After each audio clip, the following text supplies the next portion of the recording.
Assalamualaikum warahmatullahi wabarakatuh. Ketemu lagi dengan Layan Channel. Lanjutan dari bahasan video sebelumnya, masih berkenaan dengan macam-macam idgham. Pada video kali ini kita akan membahas yang namanya idgham mutaqaribain. Sahabat channel dimanapun berada, sering mendengar istilah qarib itu adalah teman atau dekat, ya. Nah, makanya ketentuan idgham mutaqaribain adalah bila mana memasukkan huruf yang mati kepada huruf yang hidup yang berdekatan makhrajnya, beda sifatnya. Sekali lagi definisinya adalah bila mana memasukkan huruf yang mati kepada huruf yang hidup yang berdekatan makhrajnya, beda sifatnya. Nah, itu yang harus jadi titik tekannya. Nah, dalam Al-Quran, pemirsa Layar Channel akan menemukan kalimat-kalimat kul rabbi. Kalau dipisah, qaf mematikan lam dibaca kul. Ya, ketika qafnya berbaris domah kul. Kedepannya ada Rabbi. Nah, ketika lam mati ketemu Rob, ketemu ke halaf huruf Ro, itu dibacanya Kul Rabbi. Berdekatan lam dan Ro. Kul Rabbi. Jadi dari sisi pengucapan huruf berdekatan lam dan Ro. Makanya qarib, mutaqaribain. Kul Rabbi. Kul Rabbi. Contoh selanjutnya, bal rabbukum. Bal rabbukum dibacanya bal rabbukum. Bal rabbukum. Yang tadi qur rabbi, yang kedua bal rabbukum, berdekatan. Yang selanjutnya alam nakhluqukum, qaf ketemu kaf. Kalau pada kalimat yang lain ketika qaf tidak menemukan kaf ke depannya, itu dibaca qalqalah. Kalau di tengah kalimat bisa dibaca qalqalah kecil atau sugro.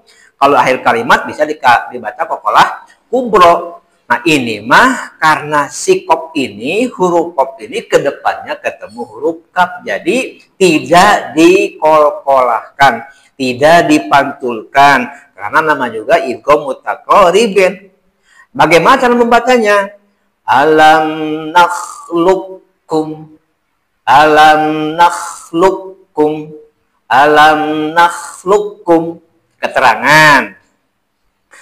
Cara mengidghamkan qaf, cara memasukkan qaf dan kaf. Ulangi.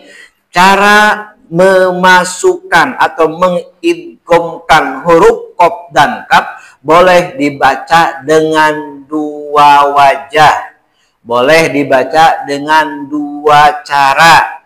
Yang pertama, menghilangkan sifat qalqalah dan isti'la dari huruf qaf dinamakan idgham mutaqaribain shogir kamil. Nih, nambah lagi istilahnya. Ada namanya idgham mutaqaribain shogir kamil, ya. Ya, kalau diartikan atau diterjemahkan, idgham itu memasukkan, mutaqaribain itu dekat, shogir itu kecil, kamil itu sempurna.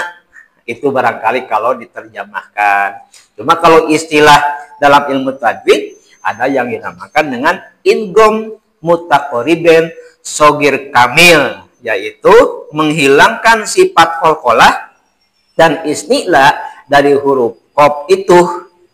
Makanya disebutnya idgham mutaqaribain shogir kamil. Ini sebagai keterangan tambahan. Yang kedua, menghilangkan sifat qalqalah saja dari qaf. Sekali lagi, menghilangkan sifat qalqalah saja dari qaf dinamakan idgham mutaqaribain shogir nakis. Tambah lagi istilahnya, idgham mutaqaribain shogir nakis. Nah, inilah barangkali tambahan-tambahan istilah ini yang mungkin belum kita kenal, yang belum kita senantiasa sering mendengar kalimat-kalimat ini. Di video channel Layan ini ada tambahan sedikit dengan istilah-istilah yang mungkin baru didengar oleh para pemirsa dimanapun Anda berada. Istilahnya adalah idgham mutaqaribain shogir nakis. Huruf atau menurut riwayat Hafs, apa riwayat Hafs itu? Riwayat atau cara membaca Quran yang sering kita praktekkan, yang sering kita dengar, yang sering kita pelajari. Sebab cara membaca Quran itu ada qiraat Hafs dan ada qiraat yang lainnya, dikenal dengan qiraat sab'ah, dikenal dengan qiraat asyrah. Nah, di dalam qiraat Hafs, idgham mutaqariban ini atau idgham mutaqariban ini hanya berlaku bagi pertemuan lam dan ro, qaf dan kaf. Itu menurut riwayat Hafs gitu kan. Jadi hanya lam dan ro, qaf dan kaf saja. Yang ketiga, to menghadapi ta harus dibaca dengan hanya menghilangkan sifat qalqalahnya saja dari to. Jadi to-nya tidak berqalqalah, sedangkan sifat istiqla dan ittibaknya tidak dihilangkan. Idgham ini dinamakan idgham mutajanisen shogir nakis. Waduh, luar biasa nih pada keterangan ini ya. Ada istilah-istilah yang namanya idgham mutajanisen shogir nakis. Kalau yang pertama idgham mutaqaribain shogir kamil, yang kedua idgham mutaqaribain shogir nakis, yang ketiga idgham mutajanisen shogir nakis. Itu istilah-istilah yang insya Allah akan menambah perbedaan untuk kita semua. Menurut riwayat Hafs, idgham mutajanisen hanya terdapat pada pertemuan huruf-huruf yang 8 saja. Sekali lagi, menurut riwayat Hafs, idgham mutajanisen hanya terdapat pada pertemuan huruf-huruf yang 8 saja. Ba, mim, to, ta, da, zo, za, dan fa. Itu menurut riwayat Hafs. Perhatian, bila mana huruf idgham bertemu dalam satu kalimat, ini nih, banyak ditemukan yang sering kita ucapkan sehari-hari dan sudah familiar kita mengucapkannya, menemukannya. Tapi kadang ada salah dalam membaca. Di sini ternyata ada. Perhatian, bila mana huruf idgham bertemu dalam satu kalimat, maka jangan diidghamkan, tapi harus diidhkarkan, harus dijelaskan. Ada huruf idgham, tapi harus dibaca idhar. Itulah ilmu. Artinya ada perbedaan, ada sesuatu yang harus dilakukan dalam ketentuan yang sudah berlaku biasanya. Dengan catatan seperti ini.